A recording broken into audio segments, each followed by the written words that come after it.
안녕하세요. 김광삼의 찐국TV 김광삼 변호사입니다. 전 대통령실 참모 행정관이 좌파 매체에 이제 보도 사주를 하는 그런 녹음 파일이 공개가 되면서 지금 일파만파 굉장히 시끄럽습니다. 그래서 이 윤 대통령과 한동훈 대표의 새로운 갈등의 뇌관이 아니냐, 이제 이런 얘기가 많이 떠들고 있어요. 그래서 친한계 쪽은 굉장히 반발을 많이 하고 있죠. 전당대회 기간 동안 좌파 매체를 동원해서 한동훈 죽이기에 올인을 한 것이다. 공작 범죄를 이제 수사해야 한다. 뭐 이런 또 주장을 하고 있습니다. 사실 이 사람이 이게 이제 개인적 이탈이냐 배우의 세력이 있느냐, 이제 그 부분은 제가 뒷부분에서 얘기를 하겠지만, 작년 12월에 행정관을 그만뒀다고 그래요. 총선에 나가기 위해서. 그것도 어디냐면 용인갑은 어디야? 대통령의 측근이라고 할 수 있는 이현모 비서관이 용인갑에 출마를 했고, 여기에 김건희 여사가 개입을 했다 안 했다 이제 이런 의혹들이 있는 곳입니다. 근데 거기에서 컷업이 됐어요. 그리고 나서 이제 7월 11일인가요? 이 서울의 소리 이명수하고 통화를 했다는 거 아닙니까? 그래서 이제 통화 내역이 굉장히 양이 많습니다. 이때가 전당대회가 23일인가 있었을 거예요. 그러면 한 2주 전인데 이때 이제 이런 얘기를 했다는 거 아니에요. 한동훈을 치면 김건희 여사가 좋아한다. 근데 왜 이런 얘기를 이렇게 좌파 매체에게 얘기를 했을까? 아마 본인이 어떤 뭐 공을 세우기 위해서 했을 수도 있고, 아니면 뭐 어떻게 이제 그 공을 세운다는 것은 개인의 일탈이겠죠. 이제 그래서 뭔가 대가를 얻으려고 하는 것일 수도 있고, 또 하나는 누가 배후 세력이 있는 것이 아니냐, 이제 이런 또 의문을 제기할 수 있어요. 이 배후 세력이 있다는 의문의 제기는 일단 70억의 돈을 써가지고 여론조사를 했는데, 그 중에 2번 정도가 이제 한동훈 대표를 위한 여론조사였다, 이런 주장을 하고 있잖아요. 근데 70억이 아니라 뭐 20억이다고 그렇다고 합니다. 그러면 이런 대비가 어떻게 밖으로 나갔을까? 근데 그 당시에 조정은 의원이 이제 한동훈 대표 뭐 면담 뭐 총선 백서 만들겠다고 한참 시끄러웠잖아요. 그리고 마치 총선이 뭐 한동훈 대표가 잘못한 것처럼 그렇게 몰아가는 그런 시점이기 때문에, 과연 이 대비가 왜 이런 뭐 행정관 출신이고 뭐 외부에 있는 사람이 흘러나갔을까? 그렇지 않으면 이제 배후에 있는 게 아니냐, 뭐 이런 근거를 가지고 있는 것 같고, 또 하나의 근거는 지금 서울보증보험에 상금 감사로 왔잖아요. 그런데 이 김대남 씨가 주장하는 게 뭐냐면, 이전에 주위 사람들한테 어떤 얘기를 했냐면, 아니 나는 내가 가고 싶은 자리를 내가 알아서 초이스를 해갖고 갔다는 거예요. 근데 이게 상금감사라는 자리가 굉장히 좋은 자리라고 그럽니다. 그러면 이 사람은 작년 12월 초에 대통령실을 그만뒀는데 어떻게 저렇게 좋은 자리를 갈 수 있었을까? 그러면 뭔가 뒤에 배후가 있지 않느냐, 이제 이런 의혹을 제기할 수 있다고 저는 분명히 뭐 말씀드릴 수 있을 것 같아요. 그런데 이제 서울의 소리가 완전 좌파 매체 아니에요? 거기에 이전에 한 3번 정도 대통령실이 당했잖아요. 첫 번째가 서울에서 이명수하고 김건희 여사가 녹취해가지고 대선 때 얼마나 시끄러웠습니까? 두 번째는 최진영 씨하고 김건희 씨가 어떤 명품백 거래, 또 이걸 또 몰래카메라 찍어가지고 시끄러웠잖아요. 그리고 김건희 여사가 심야에 경호원들 데리고 산책 갔다고 그래가지고 이것도 사실은 공개한 게 서울의 소리예요. 그런데 왜 이 극단적인 좌파 매체인 서울의 소리에 이명수하고 이렇게 거래를 하려고 했을까?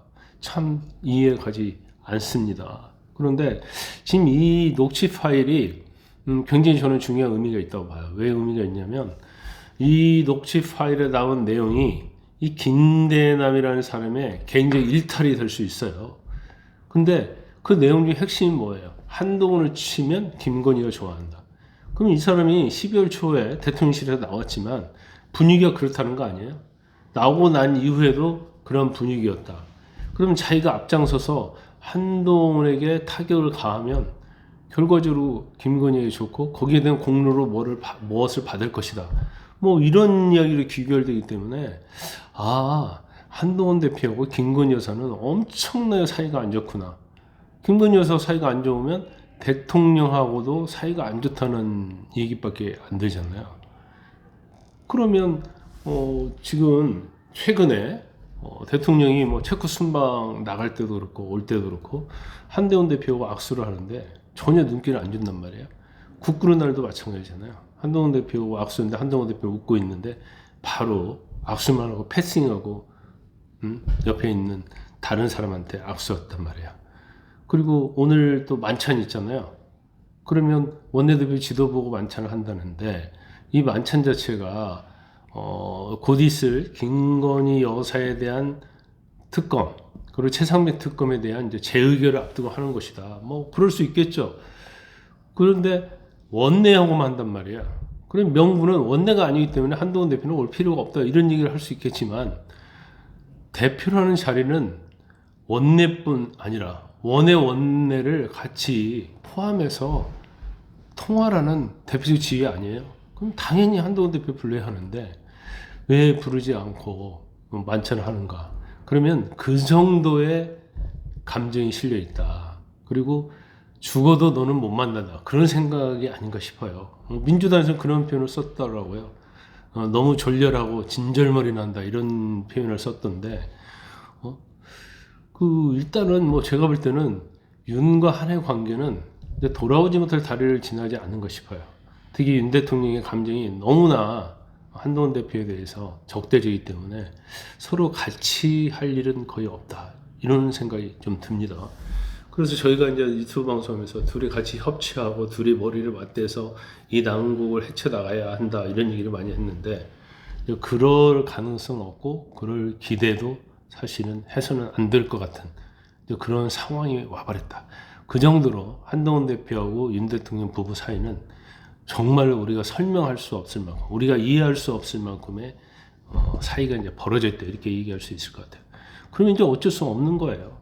윤 대통령은 윤 대통령 자기가 생각하는 길, 김건희 여사는 김건희 여사가 생각하는 길을 가는 거고, 한동훈 대표는 한동훈 대표대로 길을 가야 하는 거예요.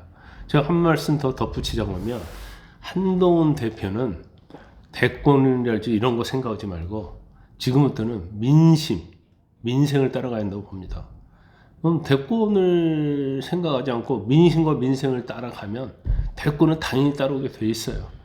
그래서 이제 더 이상 협치를 할 수 있고 뭐 독대에서 뭔가를 어드바이스하고 상의할 수 있는 그런 기회를 수없이 갖고자 했지만 이건 다 좌절이 돼버렸잖아요. 그러면 대통령은 대통령대로 자기가 생각하는 그런 정책, 그런 국정 운영을 하면 되고, 뭐 한 대표는 한 대표대로 당 대표로서 자기의 역할을 하면 된다고 생각을 합니다. 그렇지만 결과론적으로 보면 누구에게 손해가 되고 누구에게 이득이 되고 경호 때에서는 동반 추락할 가능성이 크죠. 여론조사 결과 나왔잖아요. 이재명 대표가 40 몇 프로 나왔고 한동훈 대표 19%밖에 안 나왔어요. 그만큼 뭐 여러 가지 이유가 있다고 보는데 일단 뭐 대통령과 한동훈 대표의 갈등 이것도 뭐 중요하다고 보고 또 김건희 여사의 리스크, 의료 대란 이런 것들이 영향을 미쳤다고 봐요. 그리고 뭐 제가 그 방송에서는 그런 분석을 거의 안 했는데 일단 보수가 분열되어 있어요. 윤석열 지지하는 사람, 한동훈 대표 지지하는 사람. 그러다 보니까 윤석열 대통령 지지하는 사람은 한동훈 대표를 지지하지 않거든요. 오히려 여론조사가 나오면 역선택할 수 있는 거죠. 이재명 대표를 지지하는 거예요. 그게 바로 여론조사 중에서 TK 지역, 부울경 지역에서 여론조사를 보면 전라도에서는 뭐 이재명 대표 압도적으로 나오잖아요. 하지만 부울경과 TK 지역에서는 대통령 선호도 여론조사를 보면 한동훈 대표 이렇게 많이 나오지 않아요. 그런 거 보면 보수가 분열이 돼 있다. 그래서 한동훈 대표를 지지하는 여론조사가 잘 나오지 않고 있다. 하지만 결과적으로 뭐 대권의 막바지에 가면 결국 좌와 우, 보수와 진보로 갈릴 수밖에 없어요. 그래서 그건 큰 걱정은 안 되지만 걱정이 되는 것은 이제 민심 위반인 거죠. 이건 민심 위반이 됐다는 명백한 증거거든요.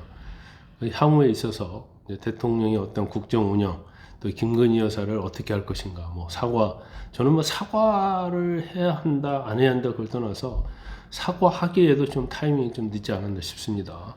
그렇지만 안 하는 것보다는 낫겠죠. 그래서 일단 사과를 하고 이제 그 다음에 스텝을 어떻게 할 것인지를 심각하게 생각을 해봐야 한다 이렇게 봅니다.